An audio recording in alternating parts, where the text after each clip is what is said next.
The whiskey burned, but not as much as the silence. Elena Martinez gripped her glass at Rusty's bar, watching amber liquid swirl like liquid gold she couldn't buy her way out of this emptiness with. The engagement ring felt heavy in her pocket, 2 carats of everything she didn't want. Across the smoky room, a man sat alone, his calloused hands telling stories of real work, real struggle. His eyes held the same hollow ache she recognized in her mirror every morning. When he glanced up, their gazes locked for 3 heartbeats. No words, just understanding. 2 strangers drowning in different oceans, recognizing the same shipwreck. As he stood to leave, Elena surprised herself by speaking. "Same time tomorrow?" Her voice barely cut through the bar's hum. He paused, turned back with something that might have been hope flickering in his tired eyes. A small nod, nothing more, but as the door closed behind him, Elena felt something she hadn't experienced in years. Anticipation. 24 hours felt like forever. Elena sat in the same corner booth at Rusty's, her fingers drumming against the wooden table, worn smooth by countless conversations and spilled dreams. The bartender knew her order now, whiskey neat, untouched for most of the night. She checked her watch for the 15th time. 9:37. He was 7 minutes late, but who was counting? Her. Every second stretched like elastic, threatening to snap. The bar filled with its usual crowd, construction workers washing away the day's dust, office clerks drowning Monday blues, couples stealing moments between responsibilities. But no sign of him. At 10:15, she finally accepted what her heart had been whispering all along. He wasn't coming. Maybe their moment had been just that. A moment, beautiful and brief as a match struck in darkness. She drove home through empty streets, her car's engine the only sound breaking the suburban silence. But even as disappointment settled in her chest like lead, Elena couldn't shake the feeling that something had shifted. For the first time in months, she'd reached for connection instead of control.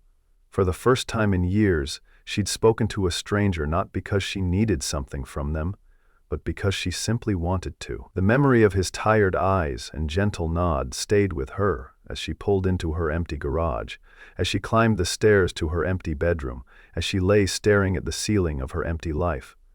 Tomorrow would bring another day of board meetings and corporate decisions, but tonight had planted a seed of something different, something real, something worth watering, even if she didn't know how. 3 days later, Elena's perfectly planned world cracked like ice under pressure. Her car, a sleek black sedan that cost more than most people's annual salary, chose the worst possible moment to betray her. Steam poured from under the hood as she pulled into the first garage she could find, a modest shop squeezed between a laundromat and a diner in a neighborhood she'd never visited. The sign read, "Mitchell's Auto Repair," in faded blue letters, and the building looked like it had weathered a few storms but remained standing through stubborn determination. Elena stepped out of her car, her designer heels clicking against oil-stained concrete, feeling as out of place as a diamond in a toolbox. The mechanical sounds from the bay ahead mixed with classic rock playing from an old radio, creating a symphony of honest work that felt foreign yet strangely comforting. "Engine trouble?" The voice made her freeze. She turned slowly, and there he was, the man from the bar, emerging from beneath the hood of an old pickup truck, a wrench in his hand and recognition dawning in his eyes. "I know you." His voice carried surprise, maybe a hint of embarrassment. "From Rusty's." Elena felt her carefully constructed composure slip for just a moment. Here, in his element, surrounded by tools and machinery, he looked different, confident, capable. The fluorescent lights caught the silver in his dark hair, and she noticed details she'd missed in the bar's dim atmosphere. The way his shoulders filled out his work shirt, the careful precision with which he set down his tools, the small smile that softened the edges of his weathered face. "I'm Jake," he said, extending a hand stained with honest work. "Jake Mitchell." Elena took his hand, feeling the calluses she'd noticed that first night, understanding now that they told the story of a man who built things, fixed things, made things whole again. The afternoon stretched longer than either had planned. What should have been a simple radiator repair became something more complicated. Not the car, but the conversation that wound around the mechanical work like ivy around a fence post. Jake worked with careful precision, while Elena found herself genuinely curious about engines for the first time in her life. Used to design these, he mentioned casually, his hands deep in the car's mechanical heart. Before. He didn't elaborate on before, and Elena didn't push. She understood about befores, the parts of your life that existed in shadows, too painful or too precious to examine in direct light. Instead, she watched him work, noting the way he treated her expensive car with the same respect he'd shown the battered pickup. No judgment about the luxury, no resentment about the disparity. Just honest work, fairly done. By the time the sun began its descent, Jake had fixed more than her radiator. He'd somehow cracked open a space in Elena's day where time moved differently, where conversation happened in comfortable pauses between the clink of tools and the hum of machinery. When he finally lowered the hood and wiped his hands on a rag that had seen better years, Elena realized she wasn't ready for this accidental afternoon to end. "It's getting late," Jake said, glancing toward the small apartment above the garage, where warm light glowed in the windows. "My daughter will be wondering where I am." He paused, studying Elena's face. "Would you like to stay for dinner? Nothing fancy, but Emma makes a mean grilled cheese, and I promise the company's better than anything you'll find at the country club." The invitation hung between them like a bridge neither had planned to build, but both suddenly wanted to cross. Dinner was a revelation wrapped in simplicity. Emma Mitchell, 8 years old, with her father's eyes and a smile that could light up rooms, treated Elena like an interesting puzzle to solve, rather than an intimidating stranger.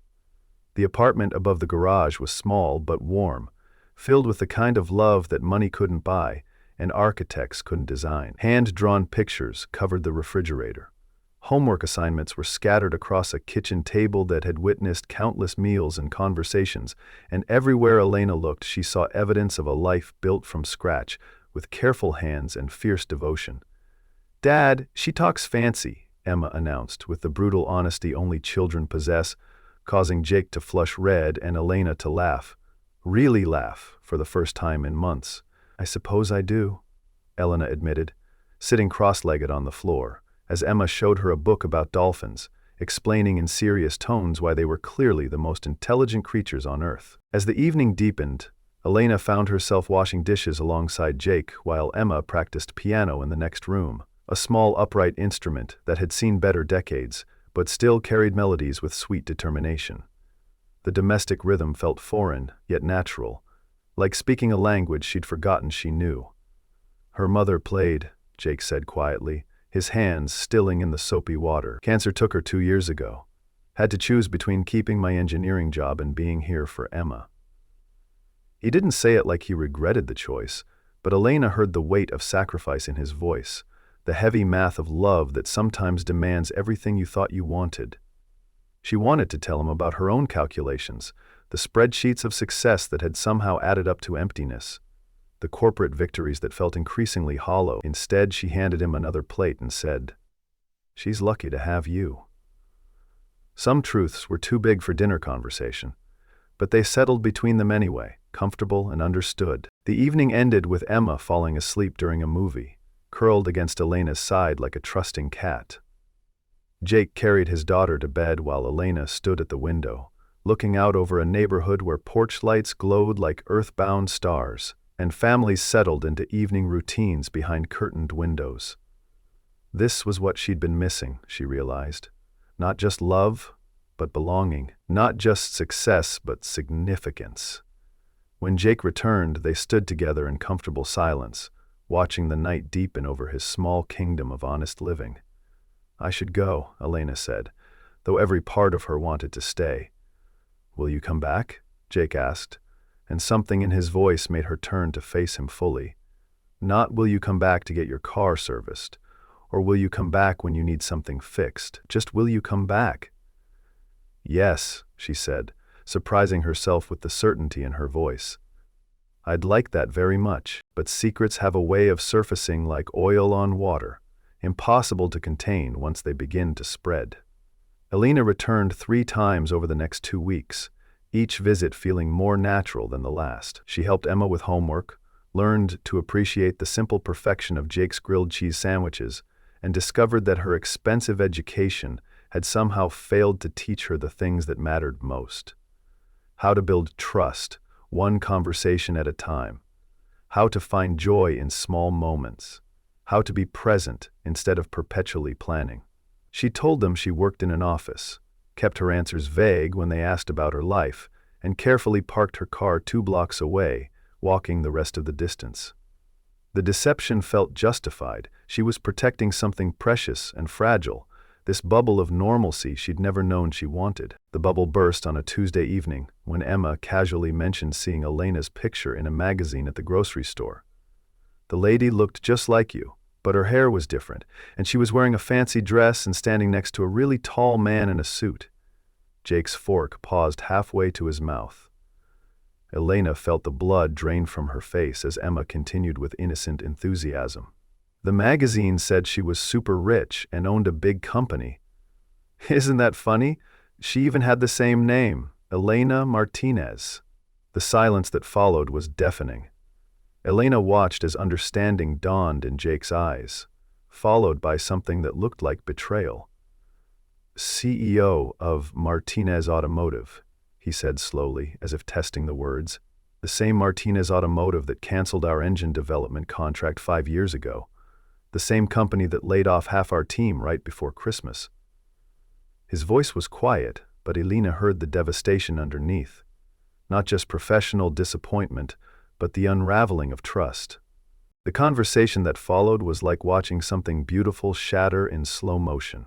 Jake's questions came like arrows, each one finding its mark with surgical precision. Why was she really here? What did she want from him, from Emma? Had this all been some kind of sick game for a bored billionaire? Elena tried to explain, to make him understand that her feelings were real, that she hadn't known about the contract when she first met him, that everything between them had grown from genuine connection. But how do you convince someone that your love isn't charity when you've built it on a foundation of lies? How do you prove that your heart is honest when your words haven't been? Jake listened with the patience of a man accustomed to disappointment. His arms crossed, his eyes guarded. When she finished, he was quiet for a long time. Finally, he spoke. I think you should leave, Elena, and I think you should stay away. 3 days of silence stretched like years. Elena sat in board meetings where million-dollar decisions were made with casual efficiency, but all she could think about was Emma's laugh and Jake's gentle hands fixing broken things. She drove past the garage twice, but couldn't bring herself to stop. What right did she have to disrupt their peace again? Her engagement ring sat on her nightstand, forgotten, while her phone buzzed with increasingly urgent messages from her family about wedding plans and business mergers. The life she'd built with such careful precision suddenly felt like a prison, constructed from her own ambitions. She found herself standing at her office window, 30 floors above the city, wondering when she'd started measuring success by how far she was from the ground, instead of how close she was to the things that mattered. The decision came when she least expected it, wrapped in crisis like a gift you never wanted but desperately needed. Emma had an accident, nothing serious, just a bicycle collision that resulted in a sprained wrist and a scared 8-year-old who wanted her father. Jake had been in the middle of a complex engine rebuild when the call came, his hands covered in grease, his phone dead, the garage landline ringing unanswered because he was deep under a car hood. Elena happened to be driving past. Not by accident, if she was honest with herself, but because she'd been making these hopeless circuits for days, when she saw the ambulance parked outside the elementary school. Something in her chest twisted with sudden panic, and she found herself running toward the crowd of parents and teachers gathered on the sidewalk. When she saw Emma sitting on the ambulance bumper, tears streaming down her face while a paramedic wrapped her wrist, Elena didn't think about boundaries or Jake's wishes or her own complicated position in their lives. She simply knelt beside the little girl and said, "Hey, sweetheart, it's going to be okay." Emma's face crumpled with relief. "Elena, where's my dad? I keep calling, but he doesn't answer, and everyone says he's coming, but he's not here, and my wrist really hurts, and I was scared you wouldn't come back because you've been gone for days and days." The words tumbled out between sobs, and Elena felt something crack open in her chest. Not breaking, but opening, like a flower that had been closed too long. She held Emma's good hand and said, "I'm here now, and your dad will be here any minute. He's probably just working on a car and can't hear his phone. You know how loud those engines can be." Jake arrived 20 minutes later, still wearing his work clothes, panic written across his face in harsh lines. He saw Elena first, their eyes meeting across the crowd, and for a moment the careful walls he'd built wavered. Then he saw Emma, safe and bandaged and tucked against Elena's side, and something in his expression shifted. Not forgiveness, not yet, but recognition. Elena had come when Emma needed someone. She hadn't called ahead or asked permission or made it about her own feelings. She'd simply shown up, and that meant something. After the paperwork was signed and Emma was pronounced fine except for the sprain, the three of them stood awkwardly in the school parking lot. "Thank you," Jake said finally, his voice rough, "for being here, for her." Elena nodded, not trusting her voice. "I should go," she said, but Emma's good hand shot up to catch her sleeve. "Don't go yet. Please? Dad, can Elena come home with us? Just for tonight?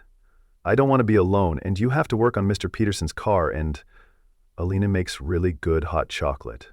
The evening that followed was quieter than their previous times together, weighted with things unsaid but somehow more honest for the silence. Elena made hot chocolate while Jake finished the urgent repair in the garage. Emma curled between them on the couch, watching cartoons with her bandaged wrist propped on a pillow. They didn't talk about the past 3 days, or the lies, or the hurt feelings. Instead, they existed in the present moment, one injured little girl, one worried father, and one woman learning that love wasn't about what you could provide, but about what you were willing to stay for. When Emma finally fell asleep, Jake carried her to bed, and Elena began quietly cleaning the kitchen, not because she had to, but because she wanted to. Because this felt like home in a way her empty mansion never had. "We need to talk," Jake said when he returned, and Elena's heart clenched. She'd been dreading this conversation for 3 days, but she also knew it was necessary. They sat at his kitchen table, the same table where Emma did homework and they'd shared so many meals, and Elena tried to find words for feelings she'd never had to explain before. "I lied to you," she began, her voice steady despite the tremor in her hands. "Not about everything, but about enough. I am Elena Martinez, CEO of Martinez Automotive. I am engaged to a man I don't love because it makes good business sense. I do have more money than I know what to do with, and yes, my company did cancel your contract." She paused, meeting his eyes. "But I didn't know any of that when I met you. I didn't know who you were until Emma mentioned the magazine. And everything I felt, everything we built, that was real." Jake listened without interruption, his expression unreadable. When she finished, he was quiet for a long time, turning his coffee mug in slow circles on the worn table. "I believe you," he said finally, and Elena felt something tight in her chest begin to loosen. "But belief and trust aren't the same thing. You could have told me the truth after you figured it out. You could have been honest about who you are instead of letting me find out from my 8-year-old daughter." His words stung because they were fair. Elena had been protecting herself, not them. "You're right," she said simply. "I was scared. Scared you'd see me as the enemy instead of just me. Scared this would end before I figured out what it meant." She gestured around the small kitchen, encompassing not just the space, but everything it represented. "I've never had this, Jake, a real home. People who want me here not because of what I can do for them, but just because. I didn't want to lose it." "So what happens now?" Jake asked, and Elena heard the question underneath the question. What happens when the CO goes back to her real life? What happens to the fairy tale when midnight strikes?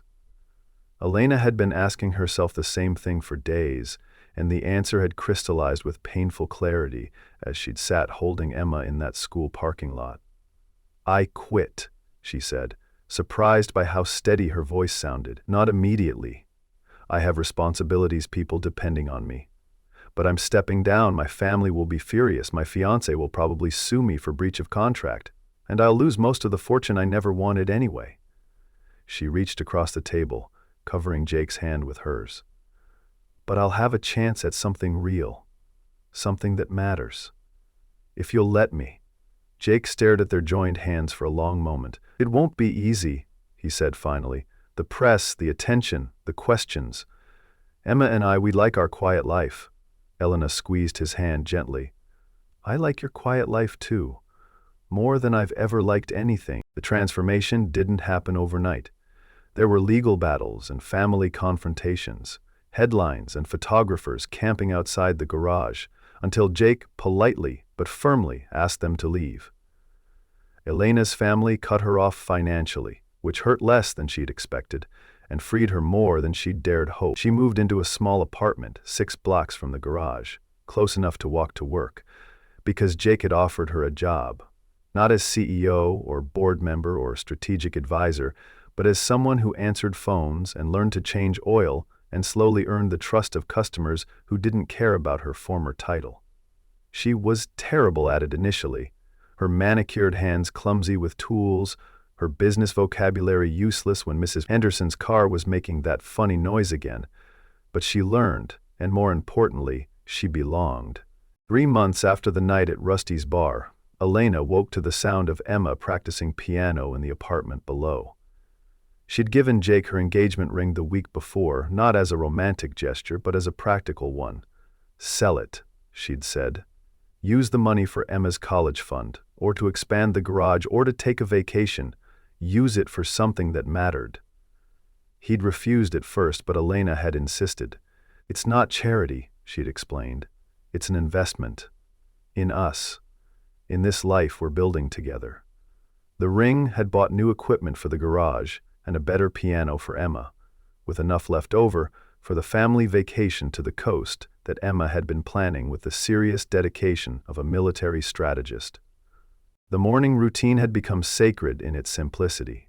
Elena would make coffee while Jake started breakfast, Emma would complain good-naturedly about having to brush her teeth, and they would all pile into Jake's pickup truck for the school run before heading to the garage together. Elena had learned to read Jake's moods and the set of his shoulders, to understand Emma's needs in the space between her words, to find joy in the mechanical problems that brought broken cars and worried owners to their small corner of the world.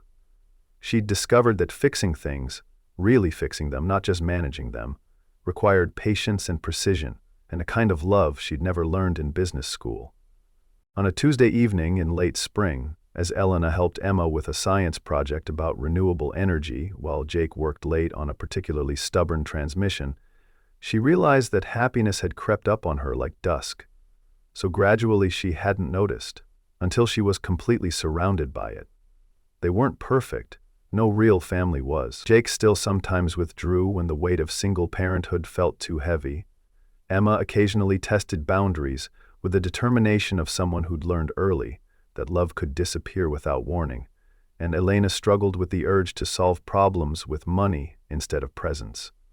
But they were real, and they were theirs, and that was enough. The call came on a Friday evening while they were making dinner together. Elena reading instructions from a cookbook Jake's wife had marked with notes in the margins. Jake translating those notes into actual cooking techniques. Emma setting the table with elaborate care. Elena's lawyer was brief and efficient. The divorce proceedings were final, the business transfer complete, and she was officially free from the life she'd built but never wanted. When she hung up, Jake and Emma were both watching her, with careful expressions, reading her face for signs of regret or loss. Instead, Elena smiled. Not the polished smile she'd perfected for board meetings, but the crooked, genuine one she'd learned in this kitchen. "Well," she said, hanging up her apron, "I guess I'm officially unemployed." Emma giggled. "Dad, can we give Elena a raise?" Jake laughed, pulling both his girls into a hug that smelled like motor oil and vanilla extract, and home. "I think we can manage something." Later that night, after Emma was asleep and the dishes were done, Elena and Jake sat on the small balcony outside his apartment, sharing a beer and watching traffic lights change in the distance. The conversation came easily now, filled with comfortable silences and the kind of honesty that grows from shared daily life, rather than grand romantic gestures. "Do you miss it?" Jake asked, and Elena knew he meant the power, the money, the importance she'd walked away from. She considered the question seriously, running her fingers along the condensation on her beer bottle. "I miss some of it," she admitted. "The feeling of making decisions that mattered, of solving big problems, but I've learned that big doesn't always mean important." She gestured toward the window where Emma's drawings covered the refrigerator, where Jake's engineering textbooks sat beside children's novels, where their 3 coffee mugs waited in the dish drainer for tomorrow morning. This matters, what we're building here. It's small, but it's real. The summer brought new rhythms and deeper roots. Elena learned to braid Emma's hair for swim lessons. Jake taught her to change brake pads without breaking anything important. And Emma appointed herself the family's social coordinator, arranging playdates and picnics with the elaborate planning skills she'd inherited from both parents. The garage thrived with Elena's customer service skills and Jake's mechanical expertise, but more than that, it became a gathering place for their small community. Elderly customers who lingered to chat about grandchildren, young mothers who appreciated the honest service and child-friendly waiting area, teenagers who brought their first cars for patient explanations of proper maintenance. One evening in late August, as they were closing the garage after a particularly busy day, Emma made an announcement that stopped both adults in their tracks. "I think we should get married," she said with the matter-of-fact tone she used for important decisions. "Not like a big fancy wedding with flowers and stuff, but just the 3 of us. Because we're already a family, we just haven't made it official." Elena and Jake exchanged glances over Emma's head, both trying not to laugh at the 8-year-old's assumption that marriage was a practical decision rather than a romantic one. But as Elena thought about it, she realized Emma was right. They were already a family, bound together not by law or ceremony, but by choice, by daily kindness, by the decision to stay even when staying was hard. The proposal, when it finally came, was as quiet and practical as everything else about their relationship. Jake asked Elena to marry him on a Tuesday morning while they were both covered in engine grease, having spent the previous hour trying to diagnose a mysterious noise in Mrs. Patterson's sedan. "I don't have a ring yet," he said, wiping his hands on a rag. "And I know this isn't exactly romantic, but—" Elena silenced him with a kiss that tasted like coffee and possibility. "Yes," she said against his mouth. "Yes, and yes, and yes." When they told Emma that evening, she responded with the world-weary satisfaction of someone whose advice had finally been taken. "Good," she said, returning to her homework. "Can we get a dog now?" The wedding was everything Elena's previous engagement had not been. Small, honest, and focused on the people who mattered, rather than the people who ought to matter. Emma served as both flower girl and ring bearer, distributing rose petals with scientific precision and delivering the rings with a speech about the chemical properties of gold that had everyone laughing and crying simultaneously. Jake's best man was his elderly neighbor who'd helped with Emma during the worst days after his wife's death, and Elena's maid of honor was the teacher who'd been in the school parking lot the day Emma was hurt, who'd become an unexpected friend and surrogate grandmother. The ceremony took place in the garage, among the tools and machinery that had brought them together, with Emma's piano music providing the soundtrack and the community they'd built serving as witnesses. As autumn settled over their small corner of the world, Elena found herself pregnant, a surprise that brought equal measures of joy and terror to all 3 of them. Emma approached impending big sisterhood with characteristic seriousness, reading books about infant development and making lists of necessary supplies with the dedication of a project manager. Jake hovered between excitement and protectiveness, remembering too clearly the fear and loss that had marked Emma's early years. Elena, meanwhile, discovered that her body was quite capable of creating life, even when her mind was focused on changing oil and answering phones, and that pregnancy cravings for grilled cheese sandwiches could be very conveniently satisfied by the household expert. The baby arrived on a snowy February morning, making his entrance with the kind of dramatic timing that suggested he'd inherited his mother's flair for the theatrical and his father's precision with deadlines. Emma was the first to hold her baby brother, her face solemn with the weight of responsibility as she counted his fingers and toes with scientific thoroughness before declaring him acceptable for family membership. Jake cried when he held his son for the first time. Not the bitter tears of loss he'd shed 8 years earlier, but the overwhelming joy of a man who'd learned that love multiplies rather than divides. that hearts expand to hold whatever they're asked to carry. They named him David, after Jake's father, but Emma immediately started calling him Squeaky due to the small sounds he made while sleeping, and the nickname stuck with the stubborn persistence of family tradition. And Elena, holding her son while Emma read him a book about dolphins and Jake puttered around the kitchen making soup, realized that this was what success actually looked like. Not the corner office or the magazine covers, but this warm chaos of people who chose each other daily, who built something beautiful from the ordinary materials of patience and presence and love. 2 years later, Elena stood in the same garage where she'd first discovered that broken things could be made whole again, watching Jake teach Emma how to change spark plugs while David napped in his carrier, surrounded by the familiar sounds of honest work and family conversation. Her life bore no resemblance to the one she'd planned, and it was infinitely better for the deviation. She'd learned that happiness wasn't something you achieved, but something you practiced, not a destination, but a way of traveling. The garage had expanded, the family had grown, and the community around them had deepened, but the essential truth remained the same. Love was built in moments, sustained by choice, and measured not in what you accumulated, but in what you gave away. The evening routine had evolved to accommodate their expanding family. Elena reading bedtime stories while Jake finished the day's work. Emma practicing piano while David gurgled appreciation from his bouncy seat. All of them eventually gathering on the couch for the quiet conversations that tied their days together. As Elena tucked Emma into bed, the 8-year-old now a sophisticated 10 with strong opinions about everything from environmental policy to proper brake fluid, she reflected on the distance between the woman who'd sat alone in Rusty's bar and the mother who now kissed goodnight, the child who'd taught her that love was a verb, requiring daily practice. Later, as she and Jake sat on their small balcony with David sleeping between them, Elena realized that she'd found what she'd been searching for in that smoky bar 2.5 years earlier. Not just love, but belonging. Not just success, but significance. Not just someone to fill the empty spaces, but people who helped her understand that the spaces hadn't been empty at all, just waiting for the right kind of fullness. Jake reached for her hand, their fingers intertwining with the ease of long practice, and Elena knew that this was how happiness actually worked. Not as a lightning strike or a lottery ticket, but as a garden that grew slowly, tended by ordinary gestures and watered by the decision to stay, even when staying required everything you thought you were and demanded you become someone better. Sometimes the most profound changes begin with the smallest choices.